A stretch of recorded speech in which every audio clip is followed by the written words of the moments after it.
All right, welcome. Hey, we've got a very special guest. I've got Dr. Paul Gausman, who is the Superintendent of Schools in Sioux City, Iowa. And before I introduce Mr. Gausman, I do want to read a couple facts here about Mr. Gausman. So Sioux City, over on the western part of the state, is a district of about 15,000 students, 2,400 staff members, and 25 buildings. So of all of the people I've talked to so far, by far the largest school district. So I'm very interested to hear his stories.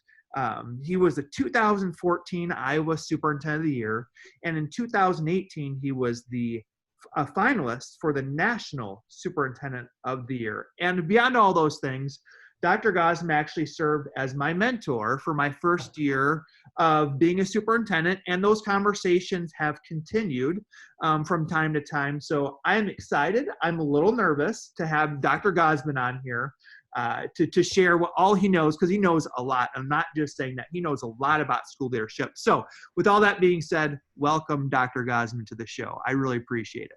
Well, hello there. It's good to talk to you again. And I tell you what, I think as your mentor, I may have learned more from you than you did from me as a mentee.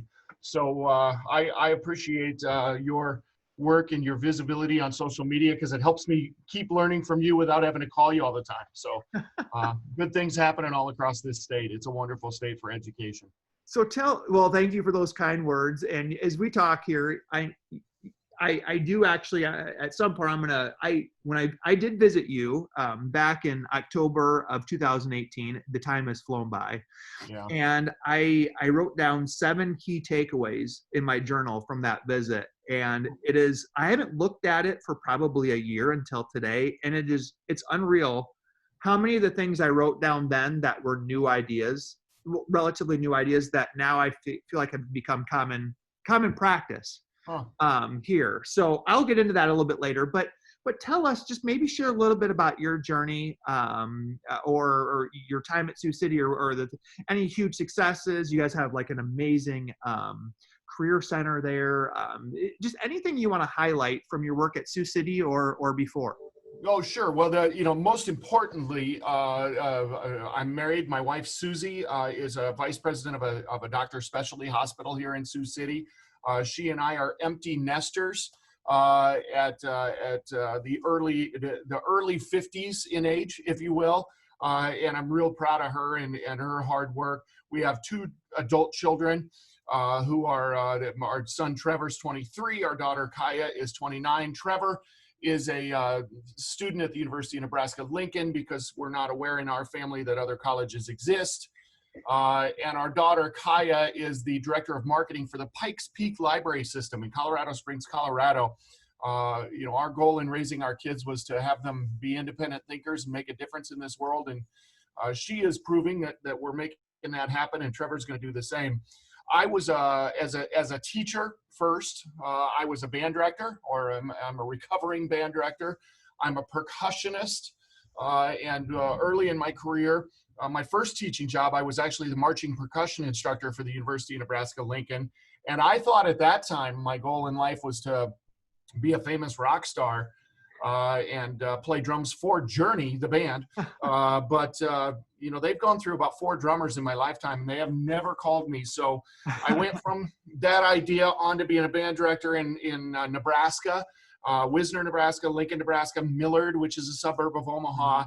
And then I became a school administrator in Sioux Falls, South Dakota, in the central office there. I was first their coordinator of fine arts, and then I was their coordinator of middle school curriculum and instruction. And then I became a superintendent right outside of Sioux Falls in a small district about the size of your district, actually, maybe just a little smaller yet, and did that for 3 years, and then moved to Sioux City 12 years ago. Cannot believe I'm still here, but I love it here. A lot of people, when they hear about Sioux City, they say, well, it's an okay place. It's a historic town. It's built on livestock and rail yards and the river, and a lot of really good people here. But I have met so many people here that say, well, I'm going to go to Sioux City, but I'm only going to be there 3 to 5 years, which is what I said 12 years ago. And I've met so many people in town who said the same thing. I'm going to go, but just for a little while, and then I'll move on. Once you get here, you realize the people here are fantastic. The team here is fantastic. When I came, we had just under 14,000 kids. We're over 15,000 now. I'm really proud of the work that the team has done here in the career programs, in our STEM-focused exploratory programs in middle school. We have specialty elementary schools. You can kind of think like a magnet idea, but we're not into the magnet franchise that I'm proud of. I'm really proud of our team for the work they've done to implement comprehensive preschool education, because obviously that's so important for us here. And I am now working on my 18th building project in Sioux City. In those 12 years. So we've had a whole lot going on. You mentioned earlier a couple of awards.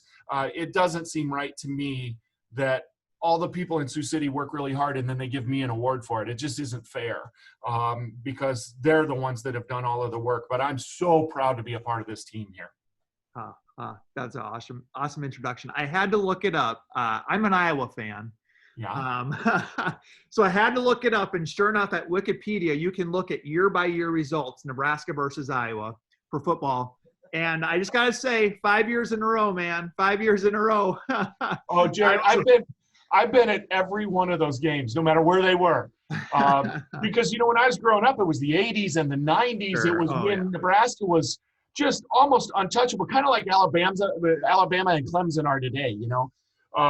But people don't remember that because, of course, it's so long ago. And we in Nebraska think every year is going to be our next national championship. But my son and I go to every game, Iowa-Nebraska game, and it has really been hard to live in Iowa the last 5 years as a Husker fan. Well, I'm not looking. Yeah, if you scroll further up and you look at the game in 99, 2000, yeah, we'll skip those as Iowa fans. Those 42-7s there. So, okay. So you talked about Sioux City, and you got my first question. The one I've been starting with here is one restaurant, and I know this is tough because you're probably under the spotlight when you say one restaurant. You're probably like, oh, well, Dr. Gausman says this. But I'm curious, one restaurant, if you're visiting Sioux City, where you got to go? It is really hard for me to just narrow it down to one. As I mentioned before, my wife is a professional in healthcare administration. And with my job, I will admit we go to all the restaurants in Sioux City. We've frequented many of them, but one of the things I like about communities is to look for I'm seen often at chain restaurants too, but to look at those one-off restaurants, those kind of mom and pop shops that aren't chain restaurants, even though I like those as well. There's an Italian restaurant in town that's just my favorite. Trattoria Fresco is the name of it. It happens to be just down the block from the administration office here. It's the historic story of someone who's got ties to Italy, ties to the restaurant business in Chicago, opened a restaurant here in South Sioux City, which is part of our metropolitan area, and now is in Sioux City with their only restaurant. And it is the finest Italian food that I could even imagine. It's one of those restaurants where you can just pop in, say hi to the owner, they know who you are, and you just kind of tell them what you're feeling like, and they'll just make you something. And it's so good, and so reasonable prices, and that's probably the favorite for me. Awesome. I'm looking it up right now. I'm trying to get to the menu here, yeah, you can order online. They've been good about delivering, and you know, through this COVID challenge about pickup and that whole sort of thing. I was really worried about the small restaurants like that one during the pandemic. And of course, we're still in the pandemic as we record this, but we're starting to slowly creep out. And I'm doing my best to keep them open.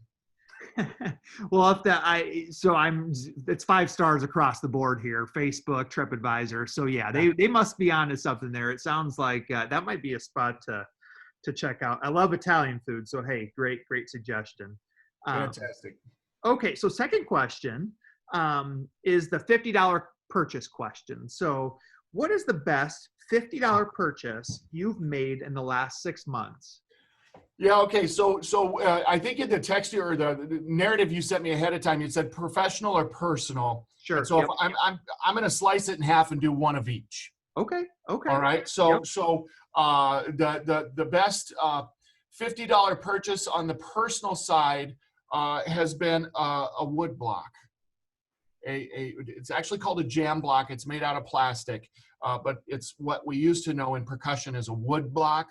And it's just a trinket that I added to my drum set at home. If you see me on social media at all, particularly on Facebook, you'll note that I have a very big hobby of continuing to play the drums, not necessarily in public, although sometimes I do, but more often than not, I just turn on some music and play in the basement. I play, it's just one of my hobbies. I still do today. I added a few trinkets to my drum set. And so in the last bit of time, this block allows me to create a kind of a stick click sound on a snare drum to play along with some of the greats. And so that one strikes me a little bit. On the professional level, I have recently gotten back into an app called Blinkist. I may have told you about Blinkist at some time, but Blinkist. It's almost like cheating, but it's a Cliff Notes kind of. I mean, Cliff Notes is a brand, and Blinkist is a different company. But Blinkist is a way to read as many leadership books as you possibly can, as quickly as you can. It'll read them to you if I remember correctly, but I never do it that way. I only read them, and so it's like summaries of just about any book you can imagine. And I typically stick with, as you know, because you know me pretty well, the leadership books, the latest and greatest in business and entrepreneurship and leadership and change and those sorts of things. And so I really enjoy reading the entire book, and I'm one of those that actually likes to hold a book, not a device to read. And I do that, and I'm always reading something. But there are a number of leadership books that we all process that you can do so with an outline form like Blinkist provides. And I think I may be pushing it a little bit, Jared. It might be $69.99 or something, but it's close to $50. Okay. And it's an annual subscription, and you just read one after another when you have your time to read. And so that's something that's important to me. So I encourage that for anyone. So I was gonna, you're leading me right into the next question, which is the book that's influenced you the most. But I want to go back to the drum set. Okay. Just for a minute, because, and maybe I'm jumping ahead because I'm going to ask you about some routines. Oh, but, sure. But not only are you're a great drum player, but is there something behind it in terms of like letting off steam, meditating, in terms of like just zoning out? So tell me a little bit about what the drums mean to you. Yeah, so and you just have to almost picture it. I have a room in the basement that I call the drum lab. In that room, I have, a very, very, frankly, large, but drum set that was actually originally played by a very famous drummer from Iowa. J.R. Robinson is his name. And J.R. Robinson played with all kinds of people, like, just name an artist, and he was a studio musician, really quite good. He played it at a clinic, and I ended up acquiring this drum set. I am a performing artist with Yamaha. It's actually the motorcycle company, but it's their music instrument division. And so Yamaha made this drum set, right? And so I'm always adding trinkets to it and whatnot, but just to sit down, and I don't even use headphones anymore. I've got a sound system in that room, and I'm putting on it. My favorite kind of music is good music. So I don't play one style or another. Could be country, could be rock, could be oldies, could be, whatever. But again, my favorite style of music is just good. And so I'm often just trying to replicate little patterns and phrases that I'm hearing really fine players play. And it's just a mental challenge. It's almost like doing Sudoku, but physically, and doing it in such a way that it takes all of everything else that you're worrying about away, because you're working through a challenge and you're building some skill and ability. And so to me, it is without a doubt the most rewarding thing I've ever done in my life. I started drums when I was in second grade. because I had a band director, my favorite teacher ever, who allowed me to start in second grade, even though all schools typically start band in fourth or fifth grade. Bob Olson is his name, excuse me. He's still alive. I'm so thankful that I got to bring the drums and percussion and music into my life, because it's added a layer of depth that I just wouldn't have otherwise. Awesome. So let's go into the book question then. And I'm curious to hear your answer on this. So the question is, what is one book that has greatly influenced your life? And if you go with two, that's fine. You can go with two if you need to. Well, if I have to name one, you won't be surprised at it, because it's a book I turned you on to when you came to visit. It's The Leadership Challenge by James Kouzes and Barry Posner. I still think today that is a leadership Bible of sorts. The Leadership Challenge is a book that talks about change efforts, and talks about the investment of a leader as they walk through change efforts and prepare an organization for change efforts. And we all know that, if we're not changing, we're not leading well at all. We've got to change, because change is either going to happen to us or we're going to have a part in it. And so without a doubt, in my professional life, that has been one. I certainly bought into a lot of the Jim Collins work, Good to Great, and those sorts of things when that was coming to the fore. I'm a real fan of Simon Sinek right now. And just lately I've been watching a few things on his site, just because the way he worked with his own staff to get ready for and then to come back out of the pandemic, I thought was genius. To let us all know that, if you try to come back to the way you were, you're never going to make it. And so that was really important to me. But if I had to name one book, particularly for influencing my life, it'd be The Leadership Challenge by those two authors. Yeah, I hadn't heard about it until you told me about it, and I agree. I could not put the book down because there were so many. It just hit on so many key ideas that I believed in already, but it felt good to read those again. And their research backed it up too, that these are the things you should be doing. I feel like, and I think I told you this, I feel like it's an underrated book. Yeah, I do too. Yeah. Because I go into Barnes and Noble a lot and just kind of peruse the leadership, business, self-growth. And it's like one of the hardest books to find. I mean, it's not front and center like the Jim Collins and the Simon Sinek's and some of those other books. I can't believe. Well, I wonder if, I don't know either of the authors. I've seen one of them speak, but I don't know either one of them personally. It came out before the others that I've mentioned and that you mentioned. I wonder if it was just a little earlier than the, absolute internet age. Where promotion could happen in different new ways, and that made it harder, but maybe not. I'm not sure. I know, to me, it's as good as any other leadership book that I've read, and should have a whole series that goes with it. And there are some addendums to it, and it's been revised, and and that sort of thing. So I don't want to downplay the work that they've done, and a website that goes with it and all of that. But I agree with you. I think it's underrated. I think it should be, required reading. I should mention, since I just used the term required reading, there is one more book that I give to every new leader, and it's just titled The First 90 Days. It's written out of the Harvard Business School. It's not striking me right off the top of my head who the author is, and I'm looking to see if I have a copy of it here, because anytime we hire a new principal, it's the first thing I give them. Is a book called The First 90 Days. I don't have a copy of it here. I think I've given all the ones I had away. We just ordered some more. And it was written out of, like I said, a business focus, but it's really about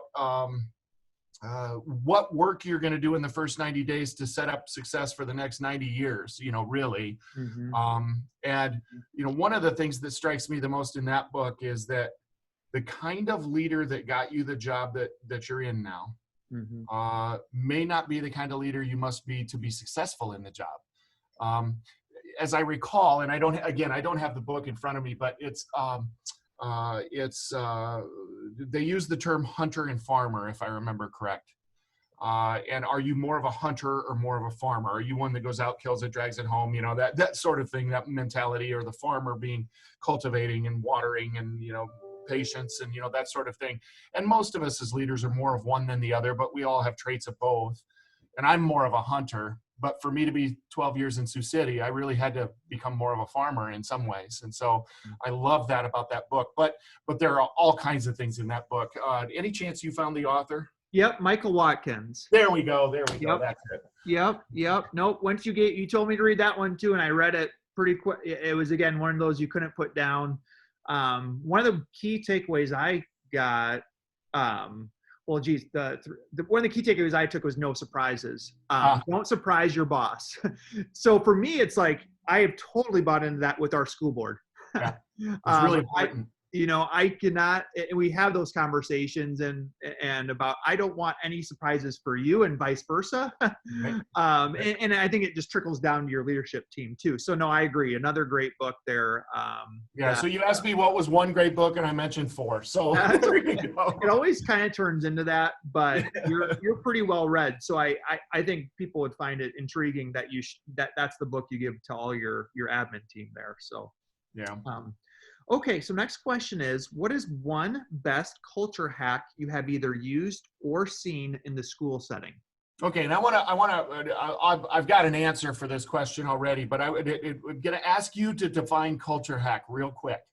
Okay, so when I wrote this originally 14, 15 people ago, I was kind of looking for like a real micro level, like, here's one thing that I wrote. I for example, like for me, I write our students' birthday cards on actual postcards, and so that's like one like actionable micro idea that admins could implement the next day.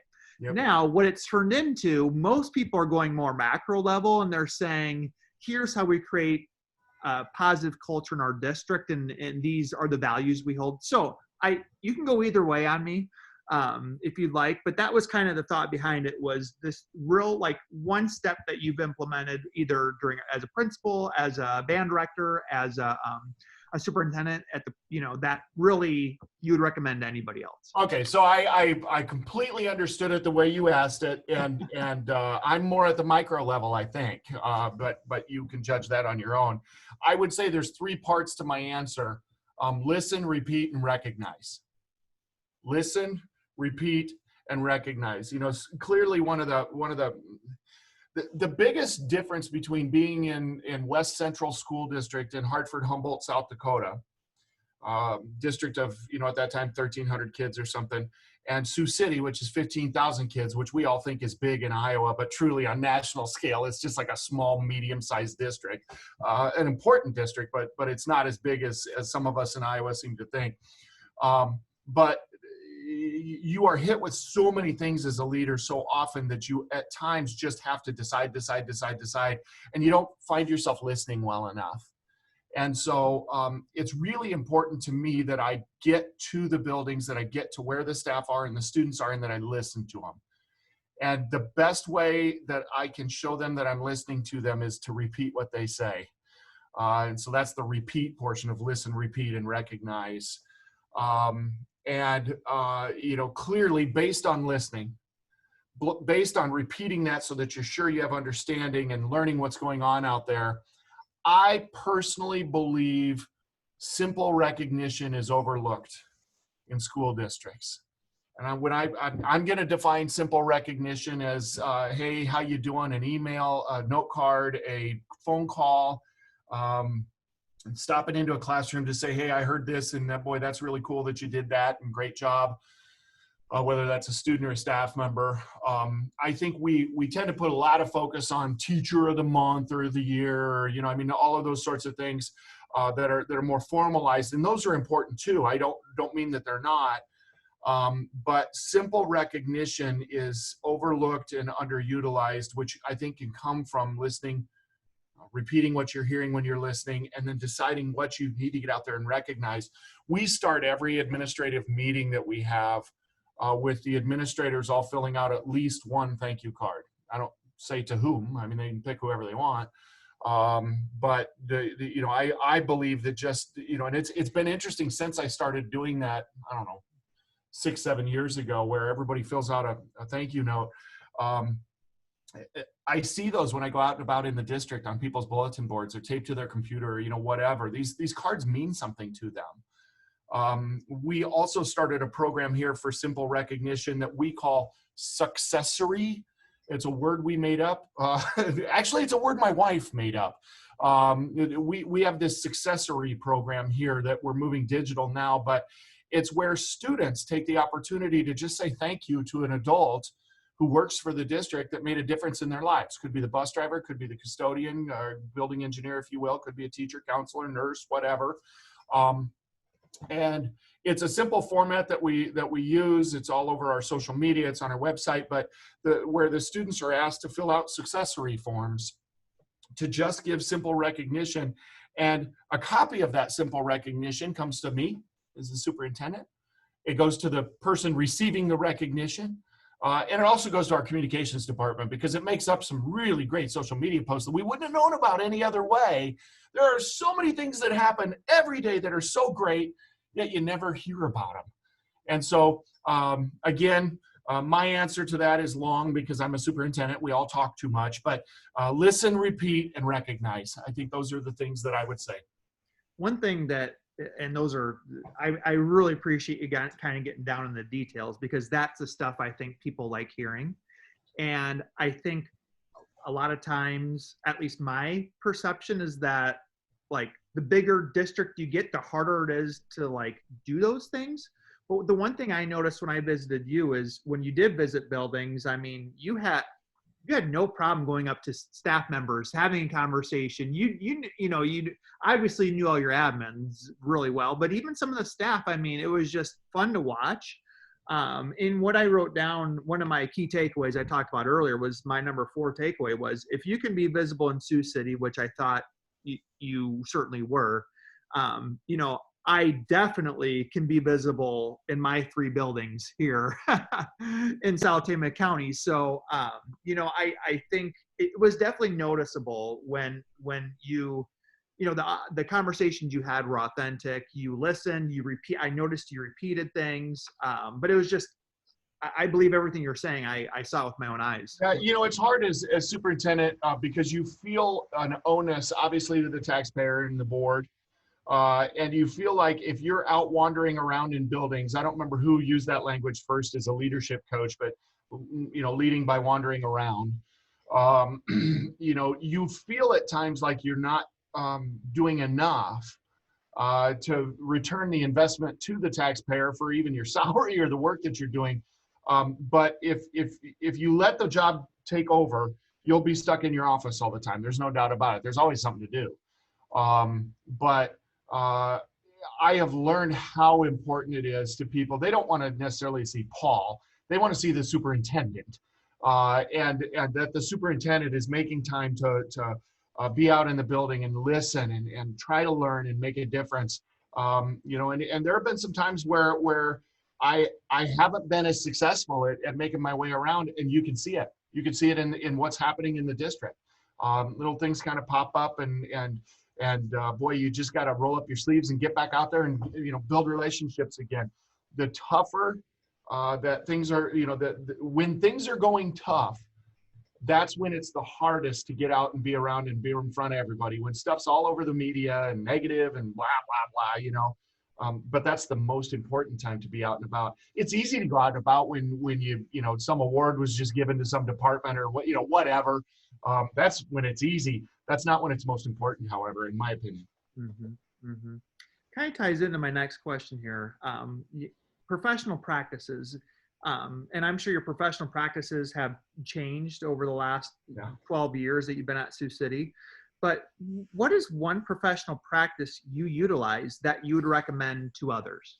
Yeah, so the first thing I'm going to answer for somebody else first, and then for myself. Just because when I read this question ahead of this interview, the first thing that struck me was what a former superintendent with whom I respected and worked said to me as I became a superintendent of a larger district or a district this size. Call the attorney. That was the advice, and I didn't really understand it at the moment. The notion was you tend to feel fairly lonely at times, even though you're surrounded by people constantly when you're superintendent of schools, because ultimately no one else is making that recommendation to the board or that decision of what to recommend to the board but you, and it's all on you. And so you really do feel lonely and you feel like you're stuck making these decisions on your own. That person was saying, call the attorney to make sure that everything you're recommending is grounded in the law and proper ethical behavior. I mean, all of that sort of thing. I would extend it and by the way, that superintendent's name, he's retired now, but was Dr. Jack Keegan, who was superintendent in Sioux Falls for a number of years. Really thought highly of him and still think highly of him. He's retired now, but still touch base with him every now and then on social media. But I would extend it to just networking.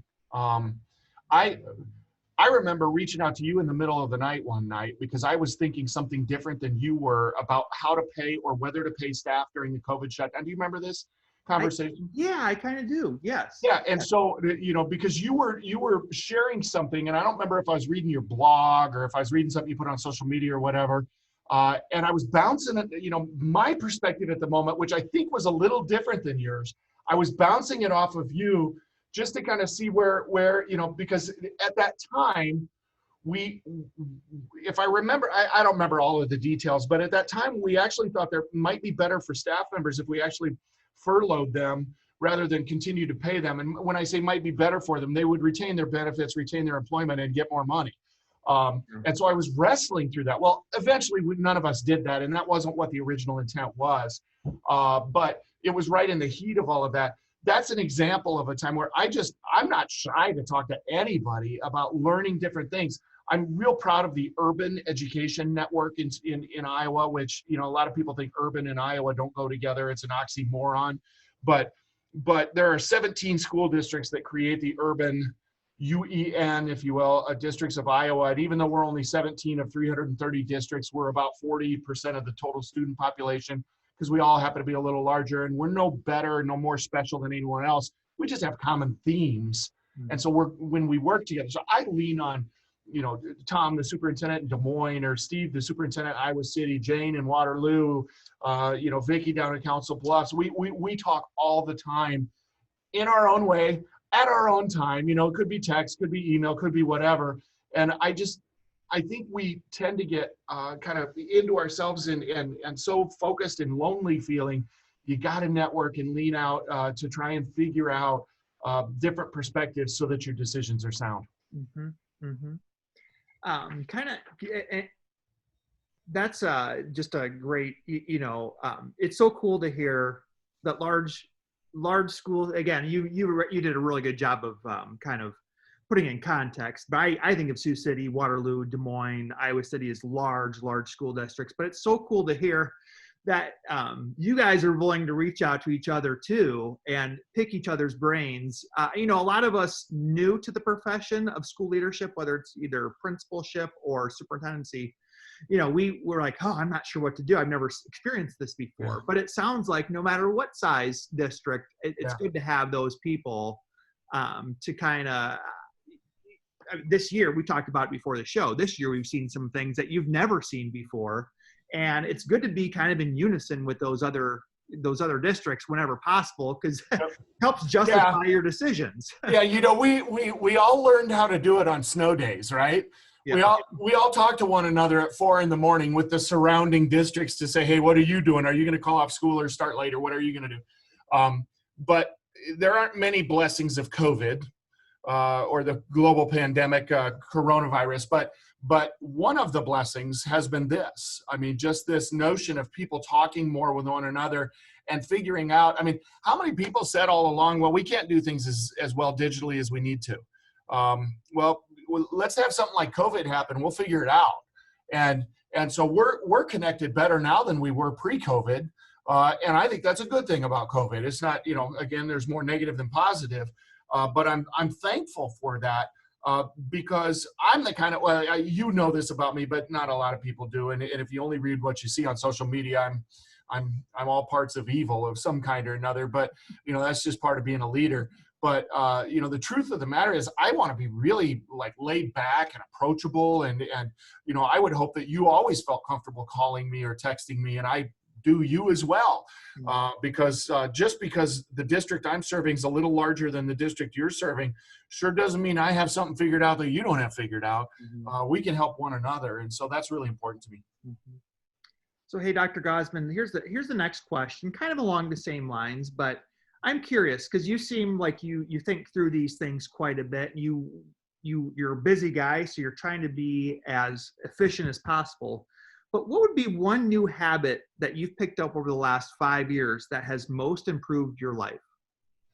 Yeah, and again, I'll answer your question directly, but I have to kind of put 2 or 3 things in here. You know, I decided at some point that I was going to invest in Sioux City and stay in Sioux City. And that's not entirely up to me. The community and the board will decide that over the long haul. And I'll certainly accept whatever they decide. But that's what I would like to do, at least as I talk to you right now, because I think we're making a difference and we have enough to do to make a difference going forward. But my life must have quality outside of my work. And so when I turned 50, my wife said, what do you want for your 50th birthday? Do you want to have a big party? Do you want to invite people around, whatever? And I said, no, I'd like to go take a motorcycle safety course. I have always been fascinated with motorcycles, but didn't ride. You know, I rode a little bit in high school, you know, playing around on dirt bikes and things, but nothing legal or whatever. That street legal is what I meant by that. But I didn't want to ride motorcycle while I had kids at home because they're, you know, obviously they're dangerous and whatnot. But I always wanted to ride motorcycles. So when I turned 50, I'm 53 right now, by the way, but she said, well, okay, but I'm going to go with you. And I want to learn too. And we're the kind of people that we like to learn new stuff and just try different things and whatnot. So since that time, I got a couple of motorcycles. I'm riding all the time. I didn't ride today because it's raining here in Sioux City and I didn't want to get wet. But, you know, like yesterday, you know, a lot of people will pick a day of the week and they'll go out and play golf or whatever. For us and for me, I have a group that I ride with. They're, you know, we ride BMW motorcycles, and I don't want you to think I'm in a gang. But it's just a lot of them, frankly, are retired professionals. So, but we just go out and we right now we're out on the Tenderloin Trail. We're out trying to find pork tenderloins everywhere in Iowa we can on like the Les Hills Scenic Byway. Last night we went down into Nebraska and found a pork tenderloin down there. I happen to like pork tenderloins. And so we've been out, you know, riding motorcycle. It has been so good for me to have that outlet. But those pork tenderloins put on a little weight, and motorcycling doesn't take weight off. So I will also say that I have started swimming every day over the last 3 years. And I'm talking about swimming when it's nice out. That's between the months of March and November. December, January, February, I typically don't swim, but otherwise I do. And so to me, outside of the world of work, motorcycling, swimming, golfing, drumming, really important stuff to me. So I'm quickly trying to, you mentioned tenderloins. Yeah. I'm quickly I don't know if I can get this up real quick. I used to live in Fort Dodge. That was where I had my first admin. Oh gosh. No. Okay. Maybe you're not that far. So my first admin job was in Fort Dodge, and just southeast of Fort Dodge, and that's a little ways for you. I don't know, and that's kind of a boring drive, I'm sure, across Highway 20 there. But there's a little bar and grill called Pickles Pub. Don't know of that one. It's in Kamrar, Iowa, obviously. And again, I don't know how far that is for you. That might be a little too far. But if you're looking for a place, it looks like it's about 2 hours. So I don't know. That might be a little too far. But not for a Saturday ride. That'd be all right. So Pickles Pub in Kamrar is like it. Anybody who's saying, you know, a place to check out, kind of in that northwest Iowa area. That's a kind of a hidden gem. Well, and I've got to try it because I last week I thought I found the best pork tenderloin I ever had in Iowa, and so. If anybody has not run or not ridden or driven on the Les Hills Scenic Byway, strongly recommend it. It's some of the most beautiful country in the world, and to me, it's right out my back door. That's And so awesome. I'm so blessed to have that. But I do want to mention, Jared, it was Dunlap was the town, and I think it was just the Dairy Suite in Dunlap, the Dairy Suite in Dunlap. And on the wall there last week when I had their pork tenderloin, they had a plaque where they had won some award from USA Today for their pork tenderloin. It was really good. And so now I've got to try this next one at Pickles Bar and Grill or whatever you called it Pickles there. Pub. Well, I don't remember if they've got an amazing. I can't speak specifically about the Tenderloin. And now that Dairy Sweet has won this award, I feel like I'm taking. Maybe I need to take back my recommendation because No. that's high praise. There is no such thing as a bad pork tenderloin. So that's all good. And it's kind of a quintessential Iowa food, right? Sure. I just remember it's a really nice restaurant in the middle of like nowhere. I'm like, where did this come from? Because this is awesome. So, but no, you talked about the motorcycle, the swimming, the drums. Like, it's really cool to hear that you have a way to disconnect and a way to kind of just not. Just so many people I meet that are just so get worried and can only think work all the time. But it's cool that you have those outlets where you do those things. That you make time, you make those happen in your life. Yeah, there was a time in Sioux City where I didn't, and you could tell. If you were around me at all, you could tell. You've got to take care of yourself to be able to take care of everybody else, and that's just all there is to it. So do you have a daily routine then? I'm sure it changes with the season. I used to. Pre-pandemic, I had a routine. Sure. So what was that pre-pandemic routine? Yeah, so I'm one that typically wakes up early, whether I want to or not. It's just kind of how I am. I love the time before, checking into the office early in the day. Most of the months of the year, I swim at my house, actually, and just laps and use some swimming weights and those sorts of things. I'm not incredibly aggressive at my workout or disciplined at my workout. My wife is really disciplined in that world. But I still try to get my exercise and do those sorts of things. I spend time in reflection. That reflection, for me could be somewhat spiritual because my faith is important to me, but I also can dig into other subjects and leadership texts or, read a couple of Blinkists like I mentioned before. I really work hard in my daily routine to have connection points with certain people. So every day is not the same. But I work really hard to stay connected to the board members, to stay connected with those who work closest with me as advisors and whatnot on the superintendent's cabinet.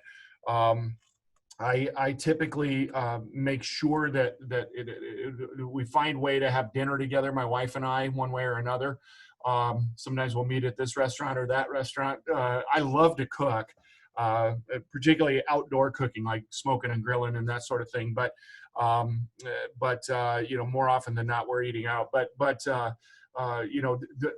kind of the structure of the priorities that are in my day. But when you're superintendent, your day sometimes happens to you.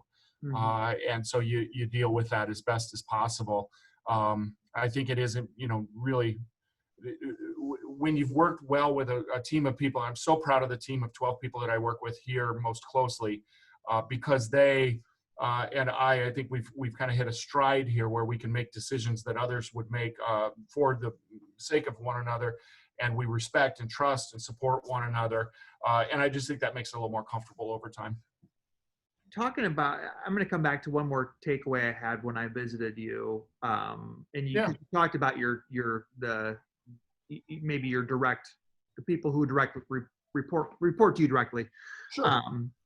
One thing, I don't know if you said something or I just noticed it, but I wrote down that follow through is hugely important as a leader of others. I don't know. Again, I don't know. Maybe you remember saying something like that, or maybe you just that. So tell me about that. Like, when you say that, it seems so simple, but talk to me a little bit more about what that means. Yeah, I think if you were to talk to any administrator in this district who had worked as an administrator in this district for more than a couple of months, certainly more than a year, and you ask them, what are the 3 quality skills characteristics that they got to have in order to be successful, I would hope that almost all of them would answer honesty, integrity, and follow through. It's a speech I give often because it's really important to me that we deal with others with those three things. You know, honesty and integrity are not the same thing to me in this definition. I know some people can blur the line between those two. You know, I'll start with integrity just because I got there. You know, to me, it's the moral center you have from which you make your decisions. You know, I pull on my faith to help me make decisions that are appropriate. I, of course, lean on board policy and direction from the board and you know, kind of organizational norms and all kinds of things that give me that integrity, and the things out of my own personal life and those with whom I respect and so on. Like the greatest football coach ever, Tom Osborne from Nebraska. And because he's been a lifelong hero of mine, of course. You know, you think of people like that help give you that sense of integrity for decision making. Honesty to me is how you handle those decisions and how you deliver those decisions. And I think you owe it to people to be honest with them, even when that honesty might not be what they want to hear. I think you've got to work really hard to be diplomatic and respectful and loving and you know, spending time recognizing the vulnerability of the person with whatever it is that you're sharing.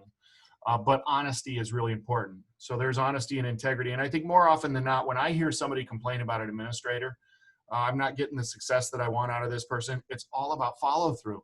We get hit with so many things coming from so many different directions. We forget to reply to that email or return that phone call or whatever. And more often than not, if we just simply follow through. So we've put a system in place here where communication goes directly to administrators and we track their follow through.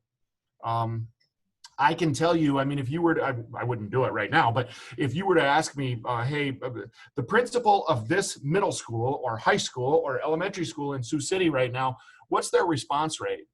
And what's their performance score? I could actually tell you because we use a system here where you reach out to them. You know what I should do is I should tell you mine because I have one as well. I'm not going to hold them accountable to something that I'm not willing to hold myself accountable to. And so like when people reach out to me using the system that we used to call Go to Gausman, because we were simple in thought and couldn't think of anything else. It was Go to Gausman, then it was Rumor Watch. Now it's just called Let's Talk. It's a franchise system from a company. And of course my computer's going to be slow because I'm trying to pull it up right now. But if you go and look at my performance, you will note that it takes less than 1/10 of a day for me to reply to you if you reach out to me on this system. And meaning that, you know, usually within the hour, if you send me an email, I'm going to reply to you. And I may not reply with the information you agree with, you know, I mean, that may not be it, but I'm going to reply to you. And it gives you the opportunity then to give me a feedback score as well. And I'm running a 9.6 right now in feedback score out of 10. And so I think, you know, follow through is really important. And, you know, you're going to be more successful at those things that you inspect. And so you've got to dig in and see how people are doing with follow through. Yeah, I remember two things. I definitely remember. You're exactly right. Honesty, integrity, follow through was the conversation we had, and yeah. I specifically latched on to that follow through piece, and I feel like that has came through in many of our leadership team meetings here about the importance of follow through. And in terms of Let's Talk, that I know you talked to me about that when we met. Yeah. I think it's such a great idea because I always find myself, well, did you follow up with that parent? Well, did you follow up? And then they kind of get on the defensive sometimes, you know, if you ask them that. But if you're up front and transparent that this is what we're tracking, this is what's important, and I have a way to follow this. Yep. I think you some of that hard feelings is you've already set the expectation. So if a parent does a parent have to go anywhere special to send something through the Let's Talk? Explain to me how that works. Yeah, so we can bring it in right now by we can import something into Let's Talk because sometimes a parent may not know how to get it there. So they might give us a phone call or an email and we'll import it into Let's Talk for them and reply for them. Or you know, if you were to go to the Sioux City School District website, on the lower right-hand corner, I think on the lower right-hand corner, there's a button that says Let's Talk. You basically pick the leader you want to talk to. And you can send them an email in 3 different ways. You can identify yourself, you can be anonymous, or you can be hidden. And I love that. They actually added that hidden discourse thing after we had some conversation with the company that put this together. But, you know, if you identify yourself, we can talk back and forth all day long. A lot of times I'll end up picking up the phone because a lot of times when people reach out to you, it's not when they're at their happiest. They're grumpy about something. And I don't like to deal with grumpy on email. So, you know, if we could talk, that's great. If you're anonymous, you just have to understand when you turn in a let's talk, I can't reply to you because I don't know who you are. If you're hidden, I can reply to you, but I still don't know who you are. You have to trust the system. But this happens more and more the last couple of years. People will submit something they really want me to know about as hidden, meaning that I want to tell you that this child was bullied over here. Or I think I saw a staff member do something they shouldn't have done, or I think I saw you do something I didn't like, or whatever. And they send it as hidden. I have no idea who they are. But I can send them an email back and say, can you give me a little more information? Or you know, I investigated this and here's what I've learned. More often than not, I can actually get them from being hidden to being a person that I can have a phone conversation with. But if they want to stay hidden, that's perfectly okay. And so I'm looking at my dashboard right now of the, 14,000 dialogues that have happened over the course of the year. My feedback score is 9.5 out of 10.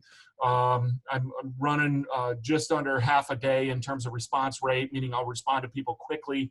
And then, we've got the ability to have a word chart of, here's the types of words that are being used in most of the things that are being sent to you.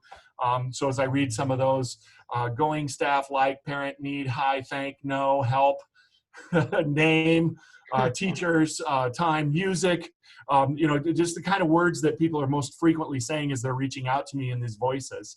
And it just helps me know what's going on out there and be responsive to them. Sure. Yep. I pulled it out. You're exactly right. It's on the right-hand side. For anybody who's curious, if you go to the Sioux City School District there, the website, yep, you can pull out, there's a little tab you press on and it shows you the Let's Talk app or the program there. So very cool. And that, when you said 14,000, holy cow. I mean, that people have bought into that system, and I think it's just a great, I definitely want to look into that more.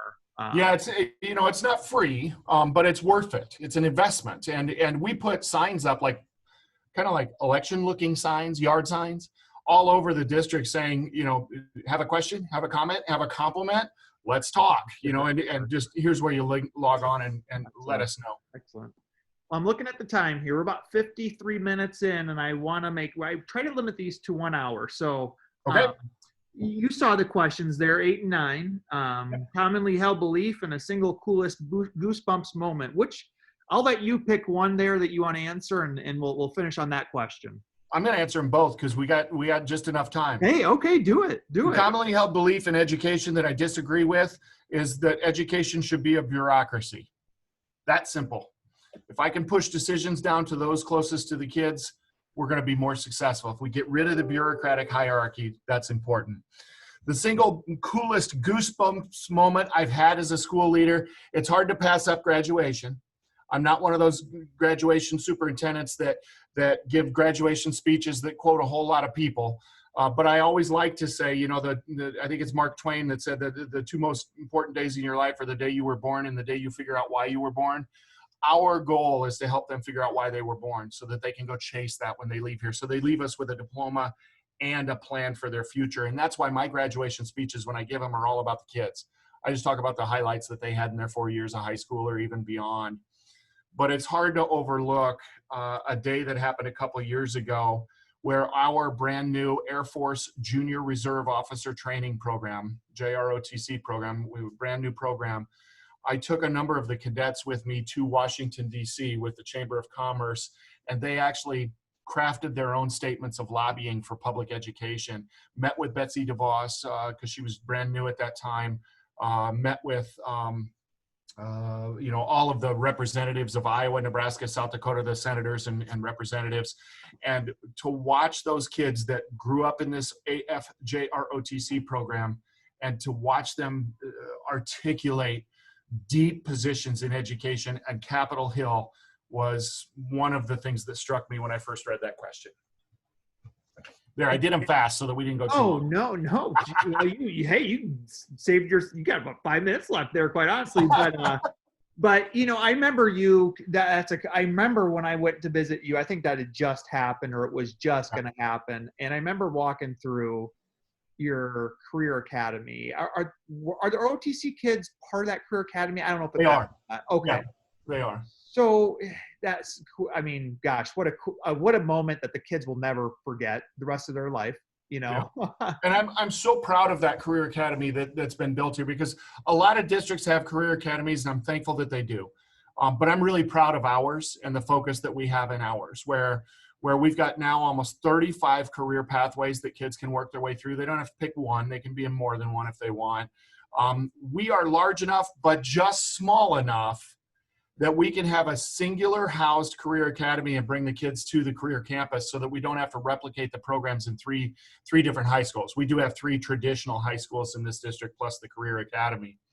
Last year we had over 14,000 college credits earned by the, I think almost 4,000 kids that were involved in the career academy program. It's something that's happened different from when you were here. We serve kids from 15 different high schools. We have 3 high schools, but we welcome kids from all over to this program and really try to be that regional resource for them, and so that they can leave that career program with some collegiate credit or preparation and internship job experience like they wouldn't have had elsewhere, and with a diploma and a plan for their future. I mean, that's so important to us, because there's so many people anymore that, the plan was always going to be college. Well, what are you going to do after high school? Well, college. Why? I'm not against colleges. I went to college 4 times. I have 4 college degrees, but not everybody needs to. And too many kids are going to college without a reason why. It's just because that's what you're supposed to do. They end up leaving college with a whole bunch of debt and no diploma. And we just can't do that anymore. We owe it to them to give them as much experience and thought as we can before they leave our high schools, so that we're helping them prepare for whatever's next. And that might not be a 4-year college. Might be the military, might be workforce, it might be a 2-year college. I do believe some level of education beyond high school is important, but it doesn't always have to look exactly the same for every student. Well, I think you just circled back to number 8 there a little bit too, with commonly held belief in education. I think that's changed a little bit, and you see these career academies popping up throughout the state. And I have people who have asked me, I know it's a little bit of a drive for us here. I'm about 4 hours away from you, but people who have asked, like, if there's a career academy you got to check out, I have been telling them, check out Sioux City's. It's worth the drive. You got to check it out. It's just amazing to walk through there. And I know I only saw like maybe part of it. I don't think I saw the whole thing. I saw the downtown version of it. When we had just opened it, I think the governor had just helped us with the ribbon cutting back then. And we've grown a bit from then. I am proud of the team and proud of what's there. And we would welcome anybody. That we schedule tours all the time. And so we would be happy to have anybody. Maybe I'll even take them to Trattoria Fresco for lunch if they want to come, and get them some pasta there. We can carb a load before we go to the Career Academy. Well, that's all my questions. Is there anything else that you had that you wanted to make sure you covered, or? Nope, I think I've covered it all. I just always enjoy talking with you, and I wish you the very best as you try to, grow some of these ways in which you're sharing educational philosophy and educational leadership, not just in podcasts, but in narrative written form and all of that. I so respect you. Well, I appreciate that. I'm having a lot of fun, and like I said, a lot of key takeaways ideas we've implemented here are just kind of some of the conversations that we've had that you've shared. And I'm like, oh, that makes so much sense. We need to do those things. So I appreciate the things you've done as well. So thank you, Dr. Gausman. Hope it clears up there. I got no more rain. You can get your motorcycle out there, and hopefully. All right, man. Well, hey, thank you so much. And we'll talk to you soon. Have a great day. Goodbye.